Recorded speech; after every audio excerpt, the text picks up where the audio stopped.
Hey, fifth graders, we're going to take a look today at comparing fractions, and specifically fractions that we call unit fractions. And unit fractions are where our numerator is just 1. So we're going to take a look at one single piece of different sized fractions. So we're going to use our models to give us a visual, and we're going to come up with a really strong conclusion at the end. So let's go ahead and model the following fractions. So 1/2 would be where we're shading in 1 out of 2 equal pieces, 1/2.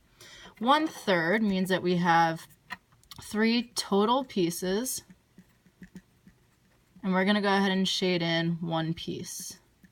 So one of those thirds.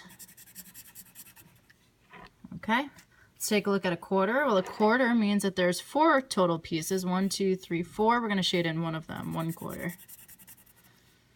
1/5. I have 5 equal pieces. We'll go ahead and shade in one of them. 1 out of 5. 1/6. I have 6 equal pieces. I'm going to go ahead and shade in one of them.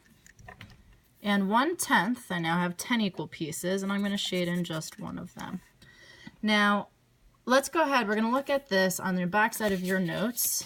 You have a conclusion here. That's a really strong conclusion. So let's actually take a look. 1/2, I'm making one cut to break this up into 2 equal pieces. So if you notice, our bars are these candy bars, if we think about them, are all the same length. Now if I break it into two pieces and I take one of them, I'm taking a large portion. I'm taking half of it. So now if you take the same size candy bar and you split it up amongst 3 people, what happens to the sizes of those pieces?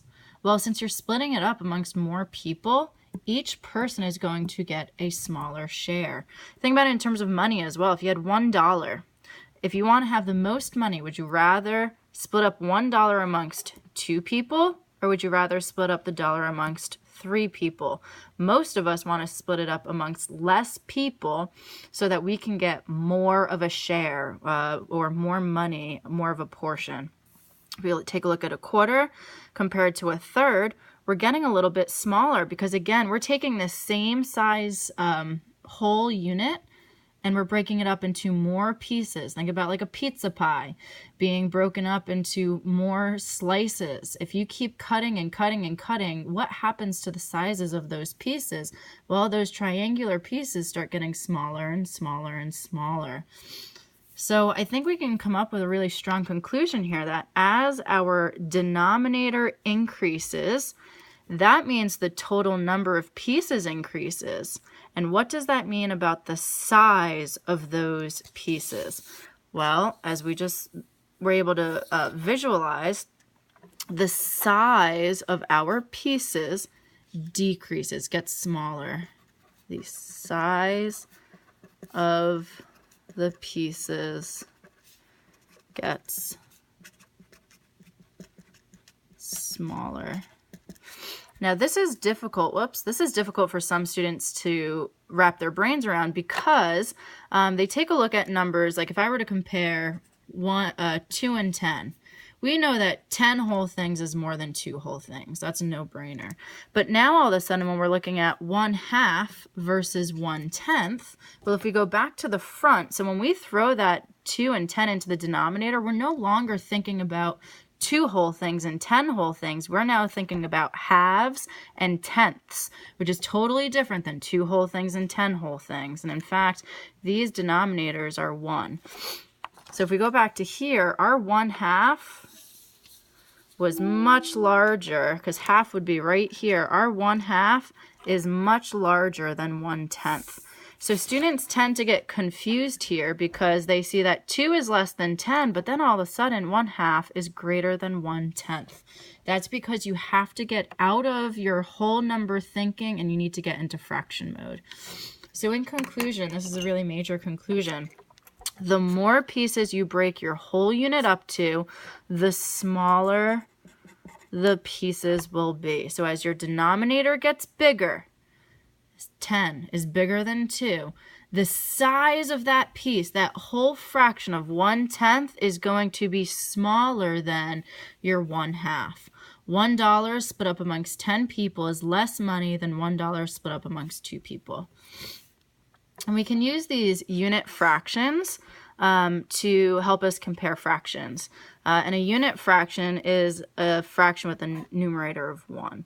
So let's go ahead and take a look. So 1/2, that means I have 1 out of 2 equal pieces, and then I'm going to use that same whole thing and split it up amongst 4 pieces, which means my 1/2 will be bigger than my 1/4.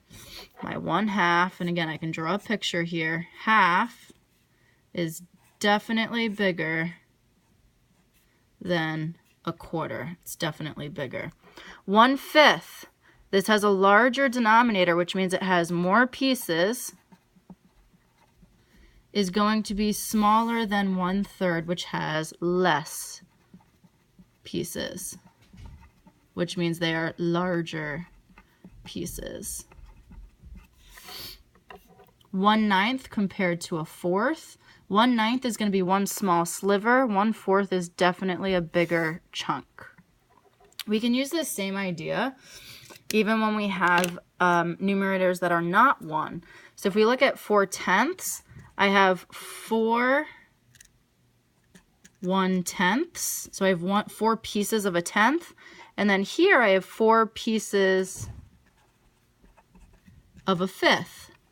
So now what we need to do, since we have the same number of pieces, now what we need to do is compare, now we need to compare the size. 1/10 is very tiny compared to 1/5. So if I have 4 tiny slices versus 4 bigger slices, this will be bigger overall. And remember, this little alligator mouth wants to eat the bigger number. 2/3 versus 2/8. These are smaller pieces because you have more of them, and we have the same numerator. So 2 big slices versus 2 small slices. The 2 big slices will win. 5 small slices, 5 bigger slices, that will win. And the last one here, Mary finished 1/3 of her book. Let's go ahead and draw a diagram of that. We're pretending that's the whole book. We're going to split it up into thirds. Jess is reading the same size book. She reads half of it. Who read more? Jess. 1/2 is larger than 1/3, which again, a lot of kids get confused because they know that 2 is less than 3. I'm not talking about 2 whole things or 3 whole things. We're now talking about half, which means that these are bigger pieces compared to this because there are more of those pieces.